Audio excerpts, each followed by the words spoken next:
여러분, 혹시 이런 생각 안 해보셨어요? 연봉은 분명 적지 않은데 왜 내 통장은 항상 텅 비어 있을까? 많은 직장인들이 겪는 이 답답한 미스터리, 오늘 그 원인과 해법을 아주 명쾌하게 파헤쳐 보겠습니다. 맞아요. 진짜 그렇죠. 남들보다 못 버는 것도 아닌데 월말만 되면 내 돈 어디 갔지? 이런 생각이 절로 들죠. 근데 이게 말이죠. 단순히 여러분이 돈을 헤프게 써서가 아닐 수도 있어요. 우리 눈에 보이지 않는 아주 교묘한 함정이 있거든요. 자, 여기 한 사람이 있습니다. 김준혁 씨라고 우리 주변에서 흔히 볼 수 있는 그런 성공한 직장인이죠. 연봉이 7천만 원. 와, 월 실수령액이 거의 500만 원에 가깝다는 얘긴데 부럽죠? 그런데 말이죠. 과연 이분의 통장 사정은 어떨까요? 네, 놀라지 마세요. 이게 바로 김준혁 씨가 한 달에 평균적으로 저축하는 금액입니다. 15만 원이요. 매달 이번엔 진짜 100만 원 모은다 다짐은 하지만 결과는 늘 이랬다고 해요. 아니 연봉 7천에 월 저축 15만 원이라니.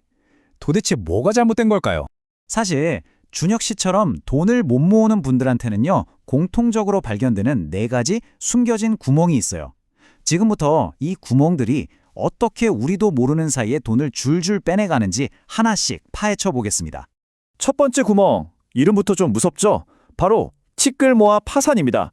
준혁 씨 같은 경우 하루에 커피 한 잔, 편의점에서 좀 사고 에이, 이 정도야 괜찮겠지 하고 무심코 넘기는 그런 작은 돈들 있잖아요. 바로 그게 통장을 야금야금 갉아먹고 있었던 거예요. 자, 여기 좀 보세요.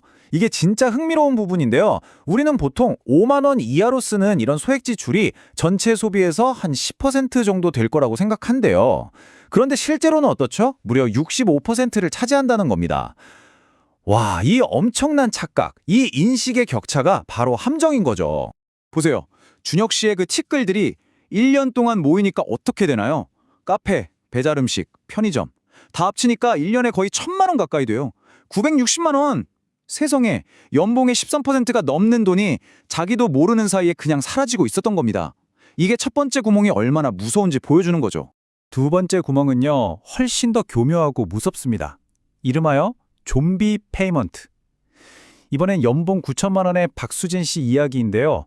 이분은 자기가 언제 가입했는지 기억도 못하는 자동이체 때문에 돈이 다 새고 있었어요.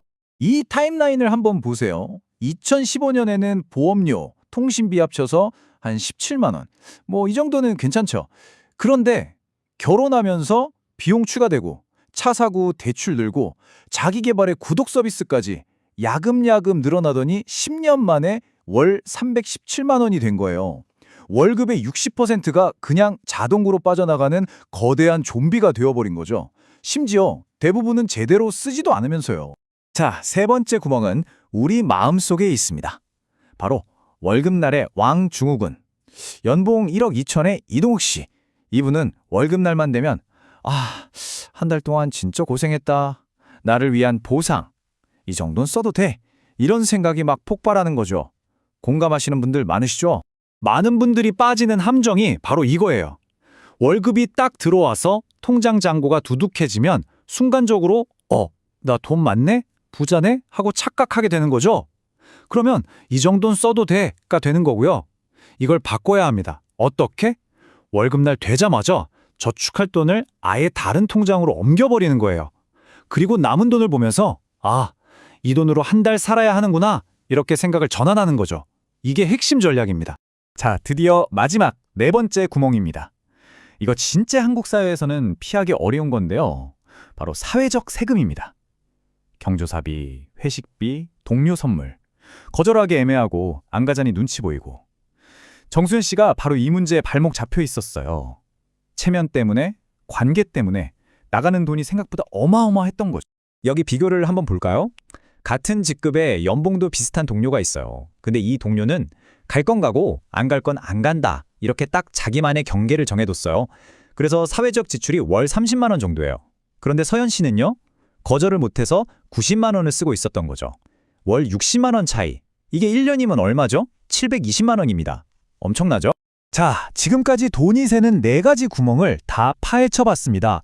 듣기만 해도 좀 답답하시죠? 그럼 이걸 도대체 어떻게 막아야 할까요? 정답은 여러분의 강한 의지력이 아닙니다. 바로 시스템에 있어요. 저축 시스템이라는 게 뭐 대단한 게 아니에요. 그냥 아껴 써야지, 저축해야지 이렇게 매일 밤 다짐하고 다음날 실패하는 걸 반복하는 내심에 내가 돈을 쓰고 싶다는 생각을 하기도 전에 저축이 먼저 자동으로 끝나게 만들어버리는 겁니다. 내 의지랑 싸울 필요가 전혀 없는 거죠. 얼마나 완벽해요. 그 시스템, 이 5단계만 따라하시면 됩니다. 아주 간단해요. 첫째, 내 돈이 어디로 새는지 진단부터 하고요. 둘째, 불필요한 구독이나 자잘한 지출, 이 출혈부터 멈춥니다. 셋째, 저축을 자동화하는 시스템을 만들고, 넷째, 거절 못하던 사회적 지출에 나만의 원칙을 세우는 거예요. 마지막으로 이걸 분기별로 한 번씩만 점검하고 반복해주면 끝입니다. 시스템을 만드는 가장 핵심적인 방법이 바로 이 3개 통장 시스템입니다. 이거 진짜 강력해요. 잘 들어보세요.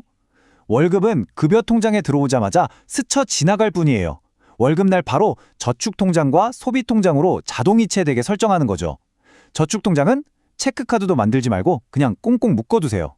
그리고 우리는 한 달 동안 이 소비 통장에 있는 돈으로만 사는 겁니다. 잔고가 0원이 되면 끝! 더 이상 못 써요. 정말 간단한데 효과는 엄청납니다. 자, 그렇다면 이 간단하고 강력한 시스템을 도입한 사람들, 1년 뒤에 어떻게 됐을까요? 그 결과가 정말 드라마틱합니다. 먼저 티끌 모아 파산의 아이콘이었던 김준혁 씨, 월 15만 원 저축하던 거 기억하시죠? 그랬던 분이 1년 만에 월 저축액이 220만 원이 됐습니다. 15만 원이 220만 원이요? 무려 14배가 넘게 늘어난 겁니다. 그럼 좀비 페이먼트에 시달리던 박수진 씨는요? 월 20만 원 겨우 모으셨는데 이제는 월 290만 원을 저축합니다. 이것도 14.5배나 늘었어요. 정말 대단하죠? 월급날의 왕이었던 이동욱 씨. 이분 변화는 더 놀랍습니다. 보상 소비로 월 50만 원 저축했었는데 이제는 매달 400만 원씩 모아요. 저축액이 8배가 된 거예요. 마지막으로 사회적 세금 때문에 힘들어했던 정서연 씨입니다. 월 80만 원 저축에서 1년 뒤 월 380만 원 저축으로 바뀌었습니다. 거의 5배 가까이 늘어난 거죠. 1년 뒤 이동욱 씨가 남긴 이 한마디가 오늘 내용의 핵심을 다 담고 있는 것 같아요. 핵심은 의지력이 아니라 자동화된 시스템입니다. 지출을 생각하기도 전에 저축이 먼저 일어나게 만드세요. 네, 바로 이겁니다. 우리의 약한 의지를 탓할 게 아니라 그냥 저축이 먼저 끝나게 만드는 똑똑한 시스템을 만드는 것. 그게 전부입니다. 자, 오늘 이야기 들으시면서 내 돈이 저 구멍으로 새고 있었구나 하고 무릎을 탁 치신 분들 계실 겁니다. 그렇다면 이제 질문은 하나입니다. 바로 다음 월급달 여러분이 가장 먼저 하실 일은 무엇인가요? 통장 잔고를 보며 흐뭇해 하실 건가요? 아니면 저축 통장으로 돈을 먼저 옮기실 건가요? 선택은 여러분께 달려 있습니다.